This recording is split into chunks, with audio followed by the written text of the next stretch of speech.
I need a job. Can I give you my CV? If there's something at work and the guy literally took my hands and he was like, your job is in your hands. You've got healing hands. You know how we are always focusing on girl child, yes, and yes, then we yes. neglect the boys. The It's boys like are they live in their own world. It's like they don't get attention. And I love that you actually went and saw that gap that a whole lot of people are not even tapped into. I think one just needs to know when to walk away. Definitely. One just needs to know when to choose themselves. One just needs to know when it's enough. So when you do that, you are the self-care, self-love, because you are putting yourself first. It's not easy to come out of an abusive relationship. Yeah. In our generation, umama bikasabeka. We could not go to our parents to unpack. With us now, because we've learned and we're healing in a different way, now we know how to speak. And we actually allow our kids to speak to us in a way where they're comfortable.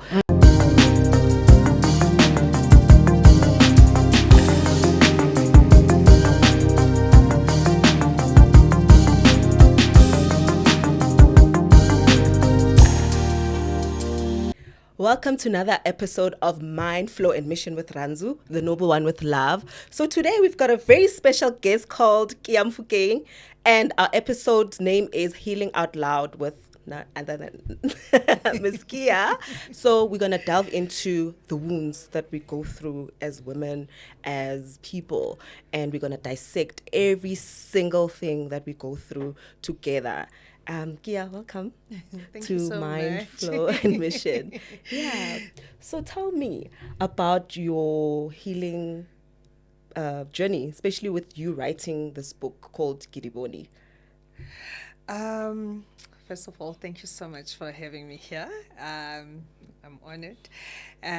So this book, the name says it all. Yes. Kidibone. Yes, So Kidibone, I've seen it all. Yeah. So it's about this girl who has been through hell and back, and she needed to find herself. And when she started writing and jotting down everything that she had been through, that's when she saw she's got a purpose in life. And even when she tried to kill herself 4 times, and she never died. Oh my God. That's when she was like, maybe there's a purpose for me to be on this earth. Then she started jotting down everything from as far as she could remember.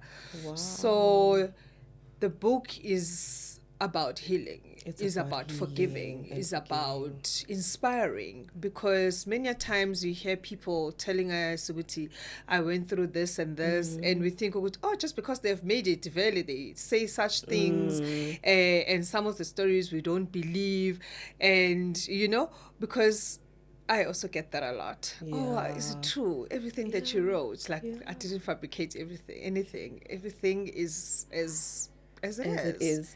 So for the listeners out there, they're actually going to know more about you today. So not only are you an author, you're a wellness expert, a massage coach, a motivational speaker. What else? Ooh, you've got such a great profile. Model. Yeah, I see it. You're so beautiful, by the way. Thank you. You're such a natural beauty. Oh, stunning. I love it for you. Thank you so much. Yeah, so can you tell me more about your massage journey? How did you actually start that? What motivated you to want to start massaging people? Because that's also a form of healing. Yes. Yeah. So the massaging journey started when I was finding myself. Now, when I was finding myself, it was a matter of me not allowing people to touch me because of what I'd been through. Being molested, being raped at a very young age, you pull back. You don't give your all because of the things that you've been through. And, you tend to be in a relationship and you think that the relationship is not working. It's not the relationship that is not working. It's you pulling back because of your background, because of things that you went through and you never spoke about it. So me getting into massages was because of the healing. I needed to heal myself first. I needed to know who I was. I needed to know things that I love about myself. And then while I was doing that, then I was like, maybe I can share this with other people. Maybe other people have been through the journey that I've been through. Maybe when I talk about where I've been, and some other people will relate. So that's where the whole journey started. I went there to heal myself. Wow. To learn about the body, how to find your strengths in your body, you know. And while I was doing that, that's when I then realized that there's other women, there's other people, not just women, there's men and females out there that are struggling with what I was struggling with, you know, the past traumas that we don't talk about. You know, you get into, it can be not even a romantic relationship. Even friendships. It can be friendships. It and can work. be work. It can be kids, you know. It can be colleagues, people that you meet on the streets, and then they can just trigger you somehow, you know, and remind you of the trauma. And then when they touch you, it feels like it reminds you of that pain, you know. And I'm really sorry that you went through that. I really am. I guess truly. It's life. Yeah, it's life. But I'm truly sorry that you went through that. So now, when you started, I want to just go deep. What propelled you to actually say, okay, you know what? I'm gonna be brave about this. I'm gonna go first day and went for training. You're like, no, I'm gonna go train myself, and then also get over the fear of letting people touch me. So when did you actually go for that massage training, and how was that experience for you? I actually tapped into it when I lost my job in corporate. I was a corporate girl, you know. We are all corporate girlies. And then when I lost my job, I had to find my purpose. And, you know, sending CVs and everything. And I remember having a meeting with someone, and I said, I need a job. Can I give you my CV? If there's something at work and the guy literally took my hands and he was like, your job is in your hands. You've got healing hands. I'm like, where did you... Is he prophetic? Where did you... My hands... Your hands are healing? He just took my hands and he was like... You've got healing hands. You've got healing hands. Is that not anointing? Your job is in your hands. So wow. Maybe learn more about what you can do with your hands. But I think this is where you're passionate. But you don't how know. do you... He was like, just go and do it. Research, do it. I think that's you. That's where you fit in. Oh my. Then I went and I started, and that's where it's something that I've always wanted to do. But you know, when you come from a background where no one has ever done it, there's no neighbor that you know. No, that does massages. And you're like, it's always for those opulent people, you know. And you're like, yes. Yeah. So I remember telling my mom when I finished matric that this is what I want to do, and my mom was like, so uzowashi nyawo zabantu. No, it's not about washing nyawo zabantu. You know? Yeah. And also I think because back then we were not well informed about such things. It was not in our community. Definitely put not. It like yeah. It was being a teacher, a nurse. Those careers. Such careers back in our times, it's very, very, very rare. Yeah. Even what I'm doing right now, like this whole podcast thing, it's like, what is this? Is it a hobby? Is it So parents really, they really don't get no. They really don't get it. But I'm so glad that your mom eventually, I hope. No, I was older then. Older, and I was like, okay, I've done what you wanted me to do. Okay. She wanted me to work at the bank because she loved the uniform. Are you for real? Because it looked good. I can imagine which. Okay, I can't she tell you which bank. She loved the uniform, so I worked at the bank for her. So that she sees me in a uniform. You're working where she wants you to be. Yes. But also when I looked at it, maybe it was her healing journey through me. You can actually maybe that's what she wanted to do and she couldn't, and maybe she wanted me to do it so that it heals her. That's how I look at it, because she was like pushing me. Either I work at the bank or what do you call these people at the air hostess? Oh, I also wanted to be an She air loved hostess. the uniform. She loved the heels. She loved how they The put their scarves. scarves. Yeah, Yes. yeah. So every time she would look at me, I think it reminded her of herself. So she just and liked had- the whole But I think she pretty didn't get the opportunity. opportunity. So Oh. eventually, when I did it, I think it healed her. That's how I look wow. at it. Wow. So you really are a healer. I think I am. And you're a mom too. So you're also healing your kids. Yes. But it's in a different Definitely. way of healing. So how do you now incorporate your healing towards your kids? Like, how do you like parent? Because that's also a way of us healing when we have kids. We like our style of parenting. It's a form of healing because you'd say, okay, my mom treated me this way, and then I don't want to treat my kids the same way. So how do you like navigate that whole different style of healing? Okay, my kids think I'm very strict, which I am. I'm a very strict mom. I love order. I love things to be done in a certain way, and I don't like to repeat myself. But I'm a very sweet mom. I'm an open book. I love that. And I allow my kids to come to me with whatever. Come with your problems. Come, let's share. Instead of you going out and talk to other people, talk to me. If I can't solve that, only then we can find help. Yeah. So I always allow such. I always open a door, Like an open book, to say, okay, guys, what is it that you want to do? What is it that you would like to pursue, and so forth? Where can I assist? I'm that kind of a mom. I'm very involved in my kids. In your kids. Yes. Okay, I love that. I love that. And then I also see that you, as much as you motivate your kids, right? I see that you also motivate your like kids outside, like students. I've seen, because I'm your friend there on Facebook, so I see, I'm like, look at her, inspiring.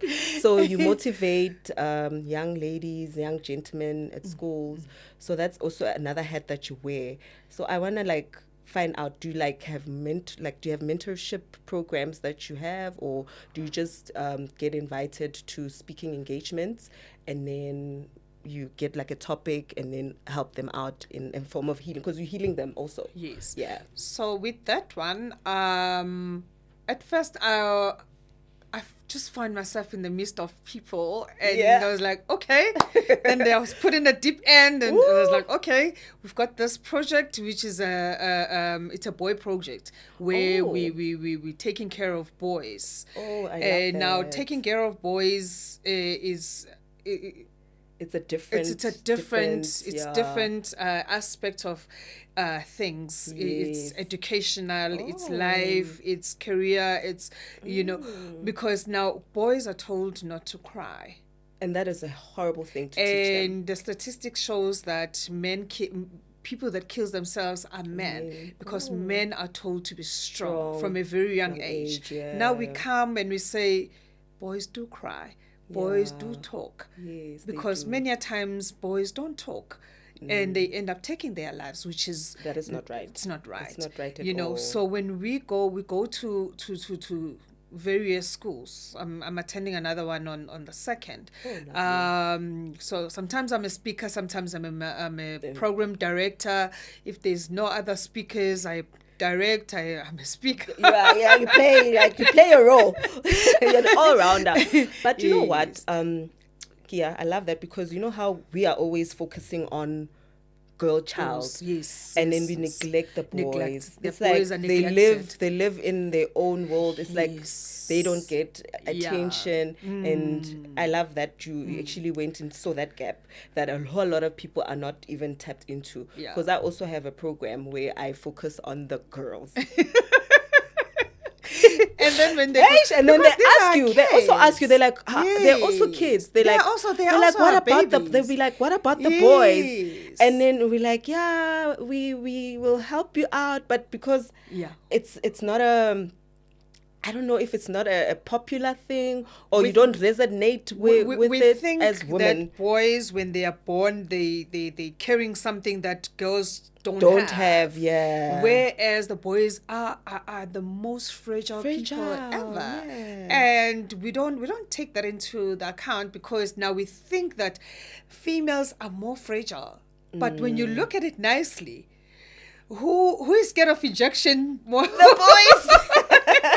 Exactly. The boys. Exactly. Most but the definitely. community tells the Them boys not to that cry. we don't. Indoda Khali, indoda And- ayikhali, Yes. and iyaqina. Yes. Yes. So indoda makuthiwa iyaqina Eh. nabo umuntu will force themselves ukuthi baqine even with situations where they're not supposed to qina. Yeah. You know? Yeah. And yeah. we come here and say, no, indoda, now you're allowed to cry. And it doesn't make you Weak. a sissy. It Yeah, doesn't, make you weak. Yes. But also parenting also plays a role, especially us as Africans. Culture vele, it also plays a big role because uthatha indoda vele ayikhali. Yeah. Qina mfana, qina. Yeah. And Yes, then yes. how do we then, like, it's still a challenge. Like, senza kanjani mara Keeya? Like, how do we change the mindset of abobaba? This is just like how when you're raising kids and you're like, izitsha ayiwashwa amantombazane, intombazane iyapheka and so forth. I think that this starts ekhaya. There is no role yemfana. There's no role yentombazane. If it's your turn to cook, you cook and you wash dishes. Yes. Ayikho uzothene hayi ngoba umfana wena don't cook. No. So Mina, when I've got a girl and a boy. Yes. They both cook. They both clean. They both my chefs. They Nice. cook, they clean, they wash dishes, they clean the house, they wash the cars. Everything that needs to be done, they do it. Because there's no gender role in my house. No, I love that. No, I really do. If I'm not well, my son takes care of you. Takes care of me. So you've got a mini doctor in the house. He takes care of me. Like he's the only boy in the house, but he knows. Oh, okay, she's not well. Oh, shame. Is it that time? Put hot water bottle because also so I'm training him when he must gets take care of his woman, his wife. Yeah. So as much as he's doing it to me, but he knows in the future.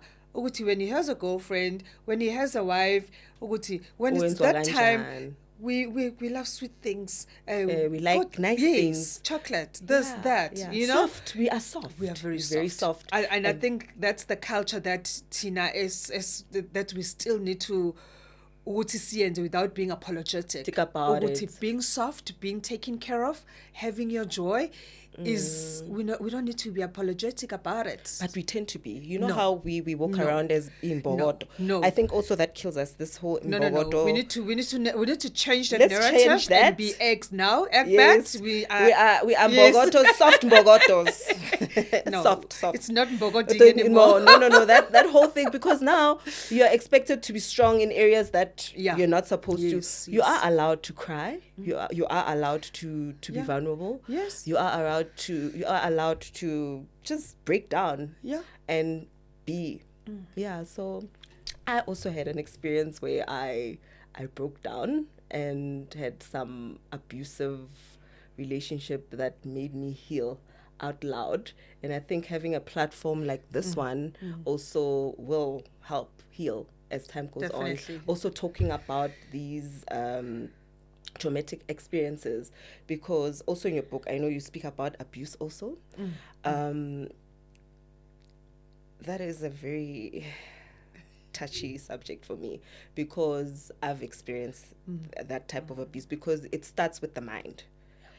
They break you down with the mind, and then once that's down, then it comes back to your esteem, your self-esteem, and then you feel like you're not worthy of yourself anymore. So with your experience, when you're writing it down, I know like that also helps to heal us, and we feel like, oh, I'm not alone. She went through this, and she healed through all these things that she's gone through.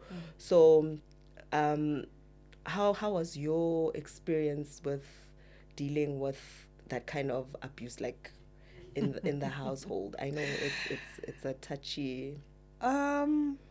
I think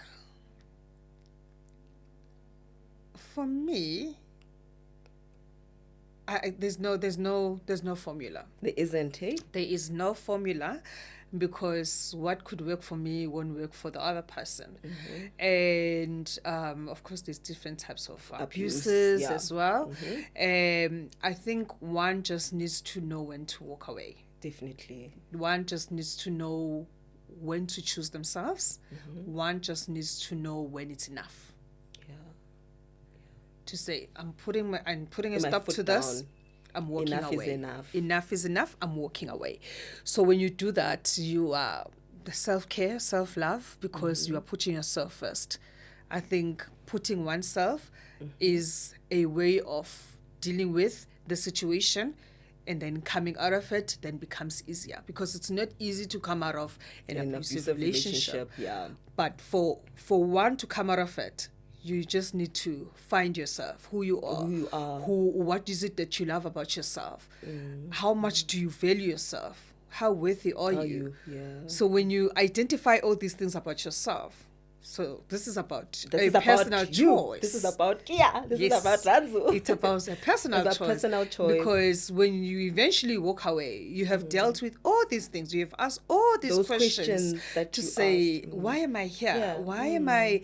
Alone. Who am I? Alone. And you know, when you ask all those questions, then you start having answers to yourself. Definitely. So self-talk also helps, because you're like, okay, is this really what I want? Yeah. What is it that I want? Then I love writing. So that's a healing. Like, I like that. So I was about to actually get into that. So when you're writing, it's like a form of, like, you journal. Do you journal? I journal. And do you have like affirmations? I journal. I've got affirmations. I manifest. I love. That's just me. That's your mantra. That's my mantra. I observe full moons and all that. That's just me. And then you heal through that whole process, and it takes you from one Keeya to the next Keeya. Yes. And then you break down. Obviously, you have to break down before you can build yourself again. Of course. So when was your breaking down moment where you're like, okay, I am rock bottom right now.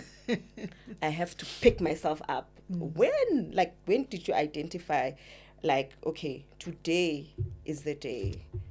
I no longer want to be the same Keeya anymore. I want to be the new found Keeya, the one that is sitting here today writing books, motivating others, inspiring, an entrepreneur, a mogul, a mom. So I feel like that is the most commendable thing you've ever done for yourself. Yeah, true. And I want another lady that's watching here and that's going through any of those things that you've been through. And I would urge you ladies to get this book, because it heals everything, like from the molestation, the abuse, the self-esteem, value, like self-worth. So please get the book. Okay. So before Keeya, there was Kidibone. Yes. Hey, bring her here. We want her here. And then as part of me healing, I then changed my name. You changed your name. Kidibone is the name of the book, but Kidibone is my former name. Look at you. That's the name that I was given. The whole Phoenix thing.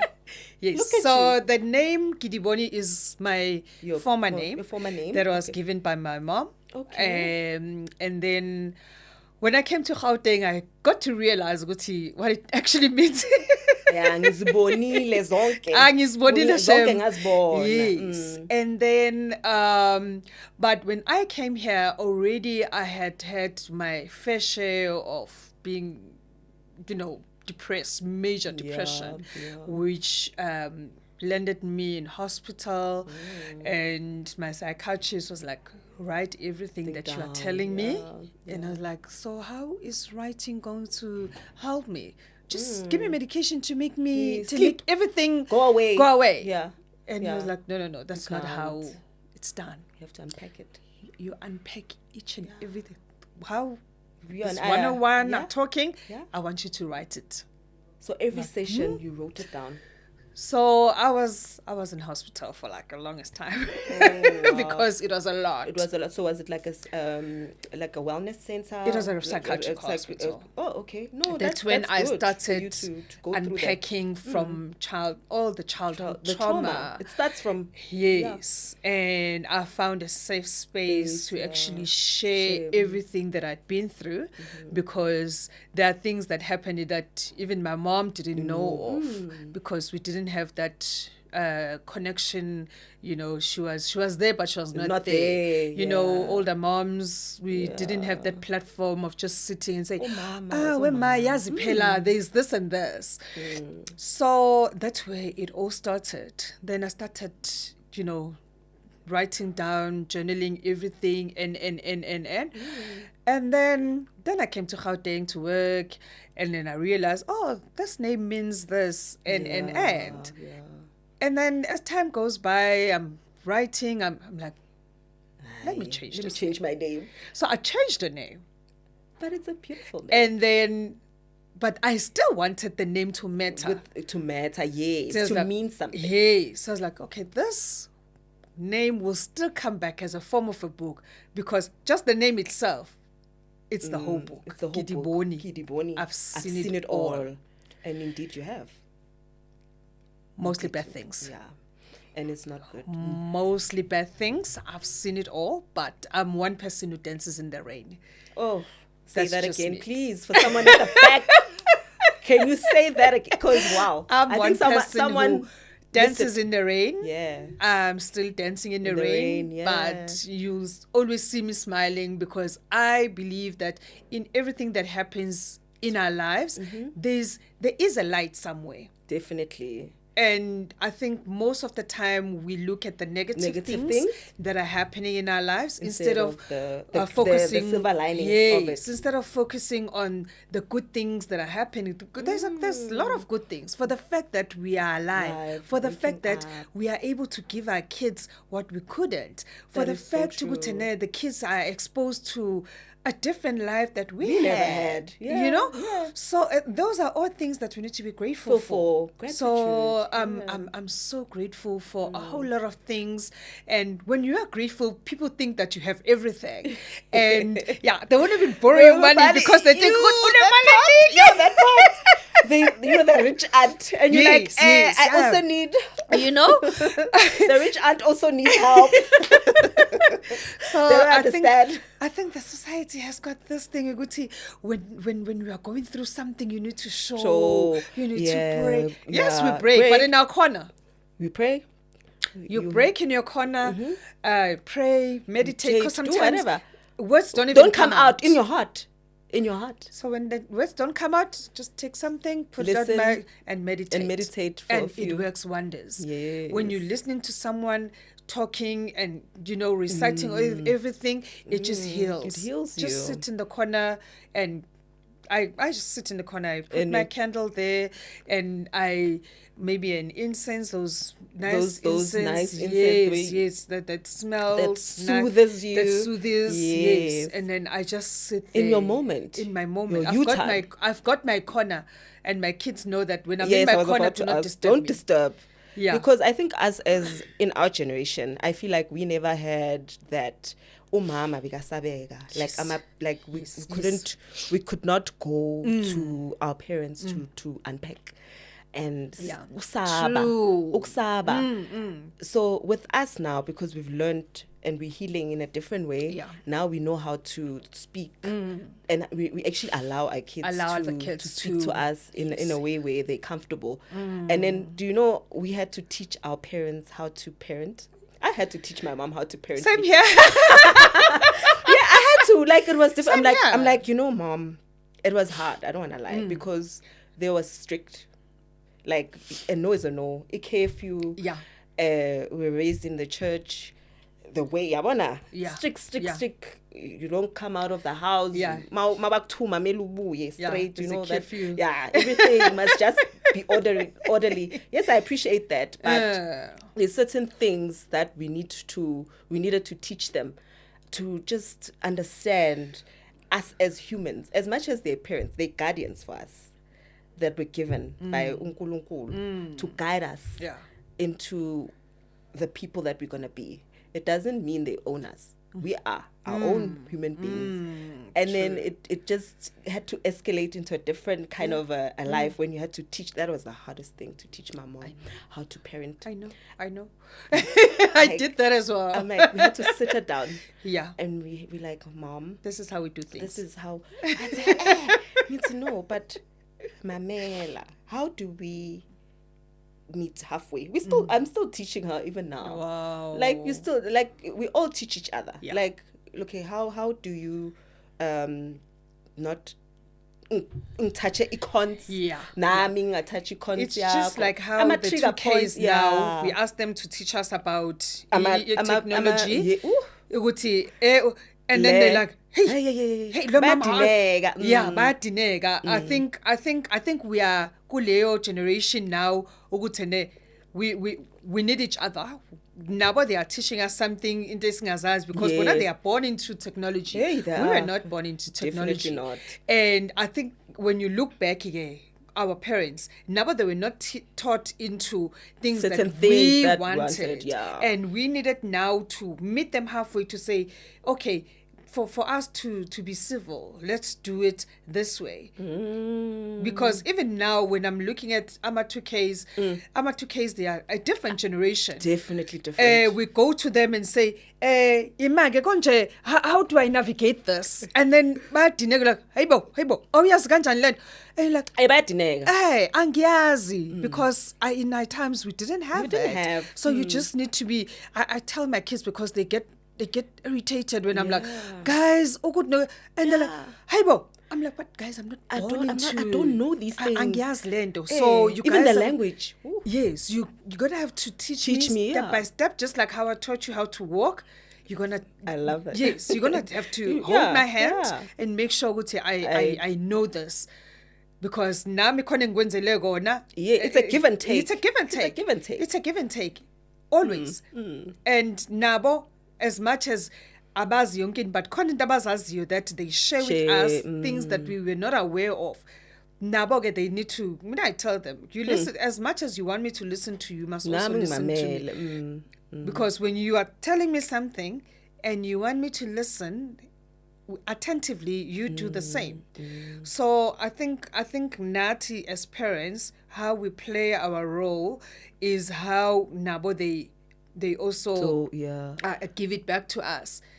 Even though it used to be it was a one-sided relationship with our parents. It's like my way, or no way. Yes. Now it's like we morphing into a different kind of. It's actually a beautiful thing. This is what we need to do. What do you guys think? We put it on the table.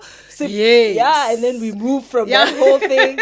And it actually works out to be good, because now we have a healthy relationship. And then with us teaching them and them listening, because it takes a whole lot of courage for them. Let's give it to them, because it takes a whole lot of courage for them to strip that whole thing that they learned from their parents.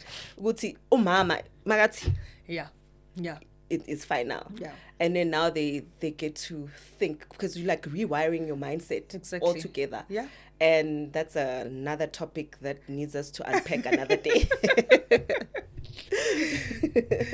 All right. So now I want us just to discuss the issues that we might have had in the work environment that needed us to heal from that. Okay. Like, toxic work environments. Have you ever experienced? Oh, yes. Yeah, because people don't understand that can also lead you into hospital. That can also lead you into a state of depression, and lead you into hospital many times. Yeah. Me too. I was also in hospital because of work stress and toxic relationships with bosses or colleagues or anyone in the workspace. So when you discovered this is not, did you walk away? Did you stay? I had this one boss when I was still at the bank, one branch. We were both fair in complexion. Basically, my yellow bone of the times. And, you know, when people walk in, she had an English name that when people walk in, they would call me Ngekabalake. Oh my. And she'd be like, Imina abata, you know? And people would come with gifts, with lunch, nani. And Kelly was like, not having it. Not that having time this. I'm delivering, you know, you're working doing under number one. stress, nani. And I remember this one time I fell. I'm sorry. The same knee where I fell. I fell, and then I was rushed to hospital. I was rushed to the doctor. Then Bafaga was like, no, you need to rest your leg, don't work. No. She came and fetched me at home. That is insane. I'm telling you. That is so insane. She came, fetched me at home. And the way she was so abusive, I had just bought a house. And she knew that, of course, it's a small branch. We know what's happening. She knew that I had just bought a house. She went and she told my mom, oh, yeah, and I don't know where you guys are going to stay.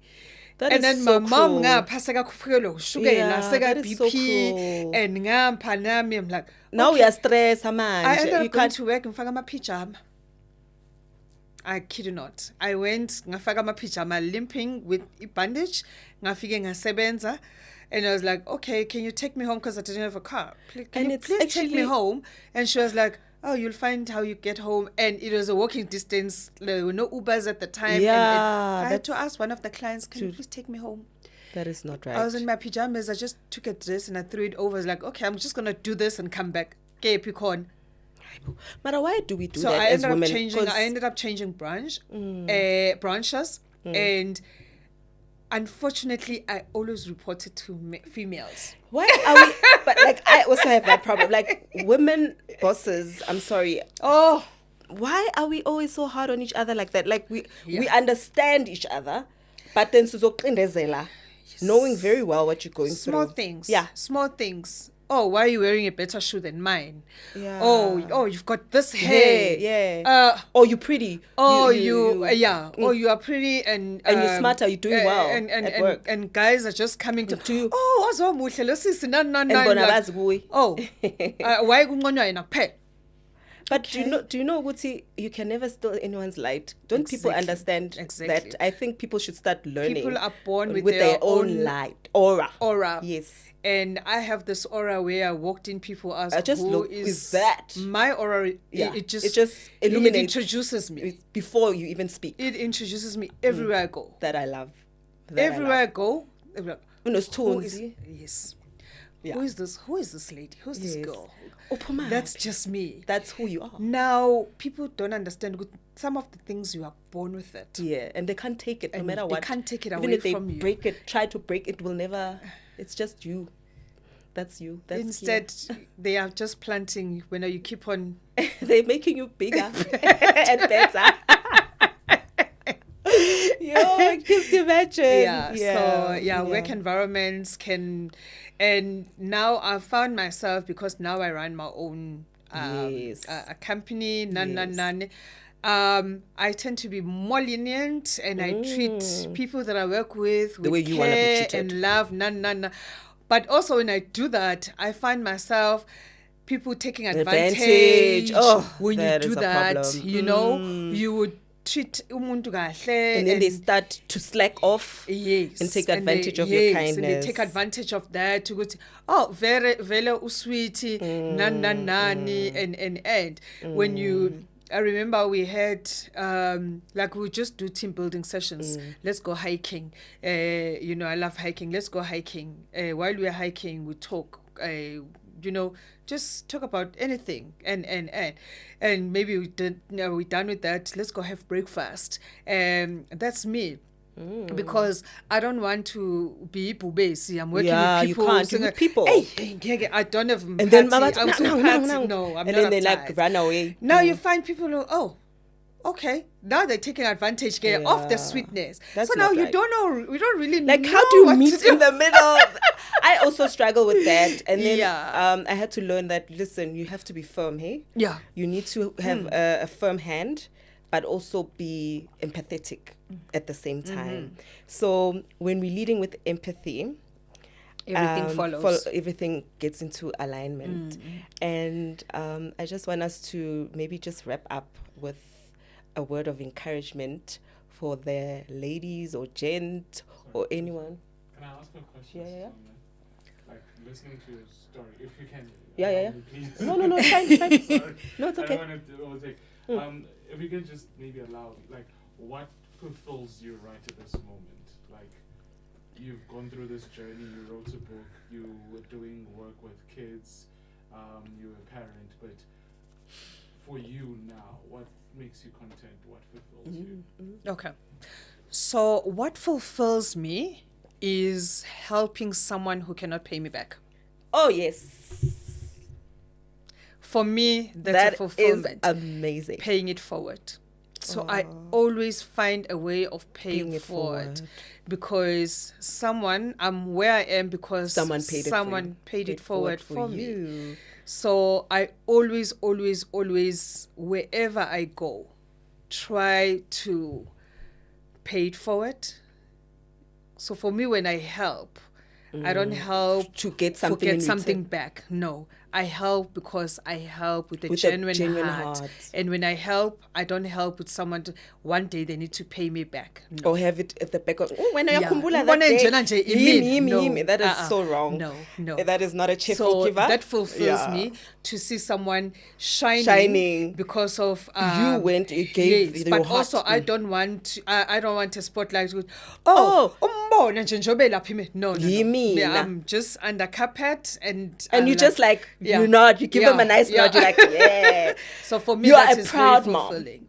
Like a proud mom. Like, Yes. oh, look at you. I love that. Keeya, you're such an amazing woman, like, yeah, overall. And just keep shining. Thank you so Keep much. being the light that you are. And that aura is just amazing. And when I met you, I know I didn't meet you before. This is the first time we meet. When I met you, I definitely did see Istunzi Oh, thank and the nice you. aura that you have. Thank you And just so much. continue to motivate, continue to inspire, continue to write more books that are soul healing. I don't know, do you have another book coming up or is it a secret? Actually, it's a continuation of this one. This one. Oh, yes, wonderful. Yes, because it was a lot. Yes. So I'm continuing from where this you took. one. Oh, yes, I of can't course, it's going wait. to be a different title. Okay. But it's a continuation. But okay. the continuation now also includes the business side because this one ends. I was still in corporate. Yeah. So the second book will now involve how I started now. The journey of entrepreneurship, the hurdles that I faced, how I started, where did I start, and so forth. So that's the second book, and how I'm still dancing in the rain in everything that you still do. So, for anyone that's listening and watching, would you like to give them like a word of encouragement or motivation, or like, is there like, besides this book, is there another book that maybe that you can refer them to that they can read apart from your one? I've got a Bible. I call it a Bible. I call it a Bible. A Secret by Rhoda Brain. Oh, nice. Because it touches all aspects of life. I live by it. It sits with my Bible because whenever I want to refer, I just open it. Life, relationship, work, and health, wealth, everything. It's just, for me, it works. It works much better. And we live in a world where we are so demotivated by people around us, people that are disappointing us, people that don't man up, they don't keep their word and stuff like that. So now you always have to keep on motivating yourself because no one is going to motivate you. You came into this world alone. We Exactly. found this world here. Exactly. We're gonna leave it here. So it doesn't my owe motto you anything. is, if you can't run, walk. If you can't walk, crawl. If you can't crawl, should do something. Do something. But move. Whatever you do, keep it moving. Yeah. It can be raining. It can be storming. It can keep on the focus. Definitely. When you are focusing, I believe, Guti, a dream written down becomes a reality. Oh, yes. Because when you don't write it down, It's then just, it's just scattered. But when you read, my next to my bed, I write and I stick everything. Yeah. And then I wake up, I do my manifestations, I do my affirmations. It's all in the board. I've got a vision board that I live by. When I look at it, I'm like, oh, it okay. reminds you, okay, this is where I am. Yes. Like it shows you like where you are right now. I've got a vision board. Okay. Okay, this is what I want to achieve this year. I've got a vision. This is what I want to achieve in the next 5 years. Okay. And when I look at those things, I check, how far am I to achieving what I want? What am I doing to getting to where I want to go? So I always ask myself those questions. I sit and I ask myself, and I try to find answers. Okay, you want to, like when I was doing the book, you want to do the book. What do you do? Of course, you have to write. Right, yeah. Keep writing. You can't say, I want to write a book. Then what are you doing about it? Then I started writing. It took me 10 years, but I kept on doing it. At the end of the day. I kept on writing. Only when the time was right, I was like, okay, now I can publish. Now we can do this. So I think in life in general, when you don't have a set goal that you say, okay, I want to be done with this at this time, you push yourself. I want to finish this by Friday. If Friday comes, then you put pressure on yourself. Yeah. No one is going to put pressure. No one, not even your PA. No. So when you want to when you want to get it done, you need to do it. You need to wake up and get it done. Go and do research. Find Guti. Okay, where can I get help with this and this and this and this and this? I started with nothing.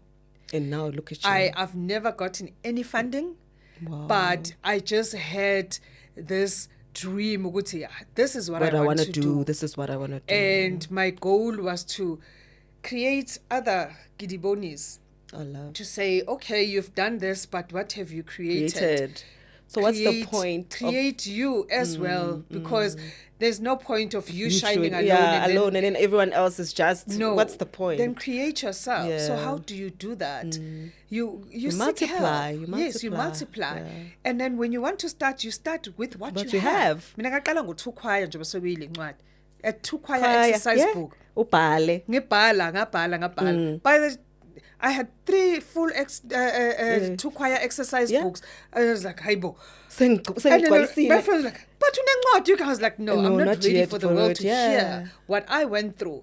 No, man, I'm sure you can. So it took me time. Okay, maybe a book can. Only then we revisit it, and then sayibeka ngama chapters okay, chapter this and yes. But it started with a 2-choir exercise book, where I would just give myself time. When I was still in Durban, I would go sit by the beach. When I'm here, I'll go hiking, sit. Nature always heals. Nature. I sit and I scribble, listening to some soothing music. Scribble. That doesn't require money. It doesn't. It's free. It's all free. Exactly. So I think when you want to do something, you find ways of doing it. Yeah. Because someone was like, oh, vele phela izinto zenzeka nina nibahle yonke into. I'm like, oh no, that's an excuse. So the most people struggle are the pretty ones. Because people automatically think that you get it right. That is the truth. You getting financially. Your relationship is going well. That time, gosh, awunamuntu. Hey, we are going, like you're just going through the most. But anyway, yeah. Thank you so much. Thank you so much for having me here. You're welcome. And then, where can our listeners and people watching get a hold of you? Okay, we are on Facebook. Maybe just speak to we are on Facebook. It's Keeya Mofokeng, Keeya Mofokeng on Facebook, and then Kidibone, Paint to Purpose, Kidibone with the Kidibone, Kidibone, Paint to Purpose on Facebook and Instagram, and then we are on TikTok, The Real Keeya, TikTok and Instagram. The Real Keeya, Keeya with Keeya. Yes. And the number that you can reach us on is 065 9300 971. 065 9300 971. That's where you can reach us. And then we do Korea countrywide. We do massage coaching in corporate, individuals, groups, and then we do Kuma corporate when they need someone, like Kuma Zama Women's Month, when they need it's someone coming to next share month, their yes. story. I get invited where sometimes they will buy books and say, okay, we're buying this quantity of books, please come and be our speaker. If it's out of the province, then they book my flights and my accommodation. I go there and I speak, and Oh, wow, that's amazing. Look at you. You're such a powerhouse. I'm so honored. So now my book is my voice now. You know? It opens doors, I'm grateful. What a moment. Like, what a moment. Thank you so much for having me. It's an honor. It's so nice to have someone that have been following you and you don't even know. It's funny, right? No, but I love it. You see the power of alignment. Yes. The power of alignment. Definitely. And timing. Yes. Everything happens for a reason, and it has its time. And the time is now. Yes. And we're healing, or we've healed. I believe we've healed. And now it's time for us to heal others in our platform. Yes. We're healing out loud today with Keeya Mofokeng. And you did hear the way we're going to get her information. Thank you so much for watching Mind, Flow and Mission with Rhandzu. Until next time, please don't forget to subscribe. Thank you.